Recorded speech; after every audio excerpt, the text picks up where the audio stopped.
Bueno, y para conocer más detalles de este informe vamos a recibir a la directora del Centro de Derechos Humanos de la Universidad Diego Portales, Judith Schonsteiner. Muchísimas gracias por estar con nosotros. Bienvenida.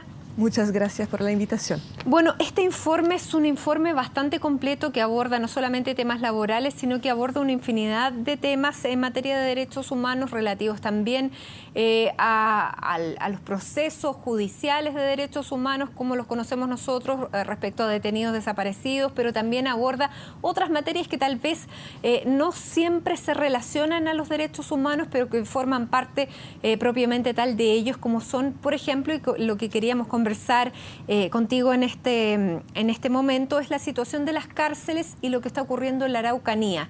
Y en ambos casos, el estudio que entregan ustedes y las conclusiones son bastante, digamos, preocupantes en el sentido de que Chile está al debe tanto en materia carcelaria como en materia de los derechos de los pueblos indígenas, que no solamente son los mapuches. Ustedes hacen también un desglose de todo el resto de los pueblos originarios respecto de los cuales se debería tener un tratamiento distinto, pero partamos hablando de las cárceles porque para muchos, y aunque no es popular, todos los reos, los detenidos, tienen derechos que muchas veces no se cumplen. ¿Cuáles fueron las conclusiones que ustedes sacaron de este informe? Y primero, es un informe bien largo que quisiera saber cómo se realiza. Voy a referirme a lo último primero. El informe es el trabajo de todo un año de un equipo de investigadores, la mayoría de ellos del Centro de Derechos Humanos de la Universidad Diego Portales.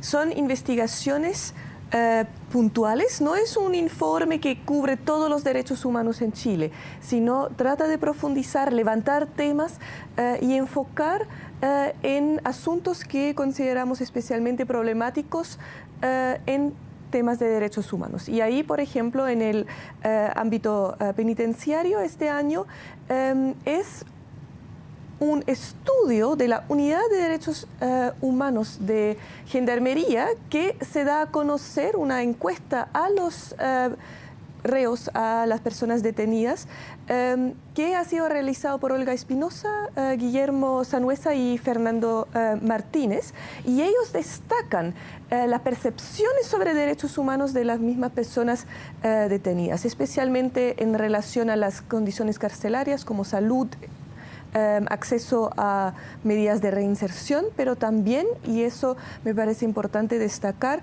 en relación a malos tratos psicológicos y físicos entre internos, pero también de parte de funcionarios, y el fenómeno de tortura por parte de funcionarios. Y podemos ver que no es la misma situación en todas las regiones. Hay regiones que son más preocupantes como Los Lagos, Aysén, y Antofagasta, pero hay un nivel alto de tortura y eso es incompatible con los derechos humanos. Ahora, se habla de los módulos de castigo en los sistemas carcelarios chilenos. ¿Eso es habitual, es una práctica habitual mundial en las cárceles tener este tipo de celdas de castigo, o es algo que solo existe en cárceles latinoamericanas? Porque claramente no solamente en Chile, sino que hemos visto otras realidades que, claro...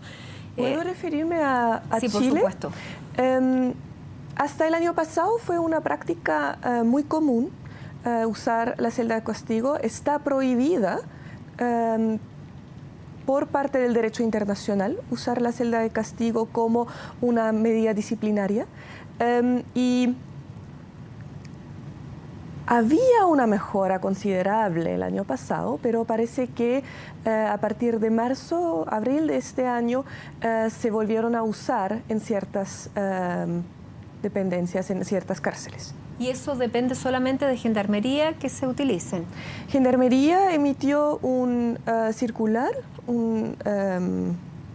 era una resolución el año pasado que suspendía el uso,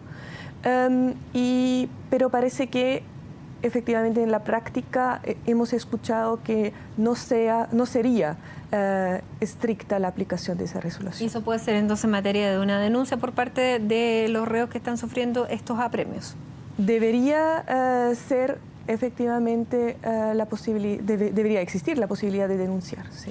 Ahora, el 2010 todos nos horrorizamos con lo que pasó en la cárcel de San Miguel. Murieron 81 reos, muchos de ellos jóvenes, muy jóvenes.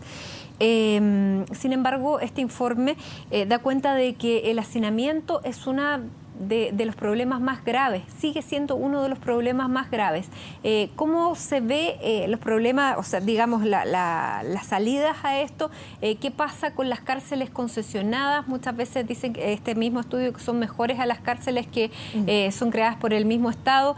¿Qué salida hay para eso? ¿Ustedes tienen también algunas propuestas en esta materia? Hay que señalar que el Estado es responsable de todas las cárceles, concesionadas o tradicionales. Y efectivamente el hacinamiento es un problema en todos los ámbitos. Las cifras han bajado este año parcialmente debido a un cambio en el cálculo de las cifras. No necesariamente hay menos personas, sino el cálculo cambió. En un país que tiene la menor criminalidad de Latinoamérica, sorprende que tiene uno de los índices más altos de encarcelamiento. Y en ese sentido, las condiciones carcelarias también van a mejorar sustantivamente solamente cuando efectivamente se baja la ocupación de las cárceles. Y eso se logra y trata de lograr a través de medidas alternativas en la ejecución de la pena, que en parte ya se están aplicando, pero falta mucho por hacer en este ámbito. Medidas alternativas como el trabajo en comunidad, como el famoso telemático que se ha discutido mucho, el arresto domiciliario nocturno o similares. Porque también en esa oportunidad del incendio de la cárcel de San Miguel nos sorprendíamos al ver el tipo de condenas por las que estaban cumpliendo penas de cárcel, muchas veces por venta de DVDs en la calle, era la primera vez para algunos. Bueno, eso es parte del informe entonces que ustedes realizan respecto al sistema penitenciario, pero otro de los temas de los que nos queríamos referir es respecto a la situación de los pueblos originarios, donde ustedes ya en el diagnóstico dicen, bueno, Chile está mal porque no reconoce a los pueblos originarios en la Constitución, o sea, se parte mal. Efectivamente es uno de los temas en gran debe de Chile.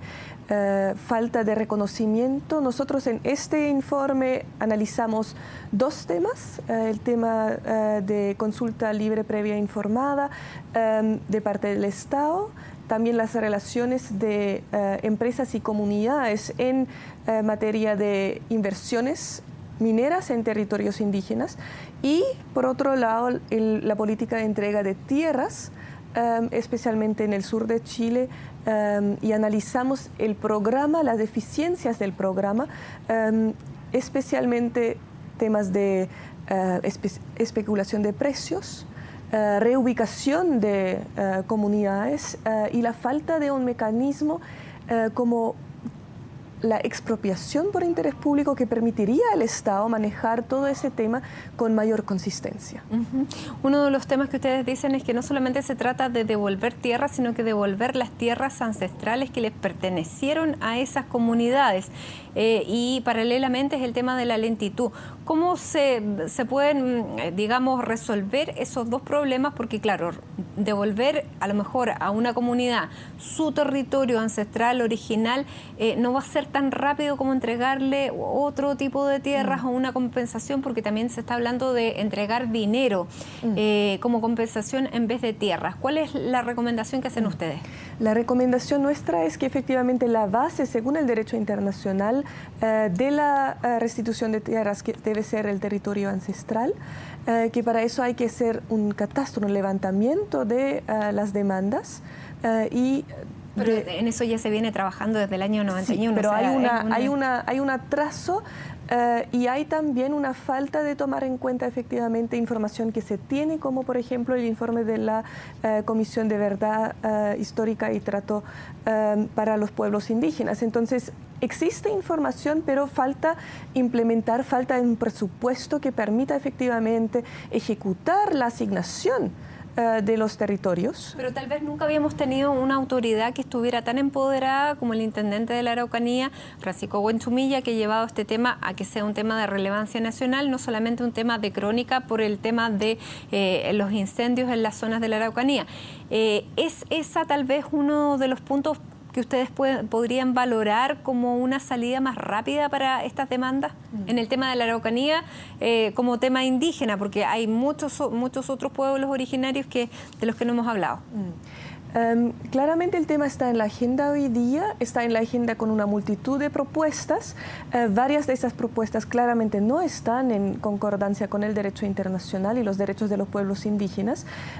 Y especialmente medidas de indemnización monetaria, por ejemplo, deben mantenerse o trabajarse con mucha cautela porque puede efectivamente significar una falta de reconocimiento de derechos. Que en este momento se está conversando es un tema que efectivamente era muy urgente, es muy necesario y tal vez el Estado puede avanzar mucho más rápido de lo que se piensa, porque en el norte, por ejemplo, en el norte de Chile, la gran mayoría de los territorios son territorios fiscales y allí es el Estado mismo que podría actuar. En el sur, efectivamente, la mayoría de los propietarios son privados y se oponen esos títulos ancestrales con los títulos actuales. Ahí el Estado tiene la obligación de restituir y hacerlo, quisiera destacar, no solamente en una política de tierra, sino efectivamente con una mirada, como lo dijo la Comisión de Verdad de los pueblos originarios, sí, de efectivamente verlo en un marco de reparación. Muy bien. Bueno, ustedes mañana lanzan el estudio completo, un estudio que contiene más de 300 páginas en distintos temas de derechos humanos y que toma en cuenta el gobierno, porque este no es el primer año, sino que ya llevan más de 10 años realizando este informe. Tenemos muy poco tiempo. ¿Lo toman en cuenta? Creo que sí. Algunas cosas efectivamente sí, depende mucho de la temática. Sí, eso es una recomendación que podríamos pensar que se implementará. Judith Schonsteiner, de la Universidad Diego Portales, encargada y responsable de este estudio. Muchísimas gracias por haber estado conversando con nosotros aquí en CNN Chile. Buenas tardes. Muchas gracias, Matilde. Y cuando faltan 5 minutos para las 7, hacemos una pausa aquí en Primera Edición y ya regresamos con otras noticias. Siga junto a nosotros.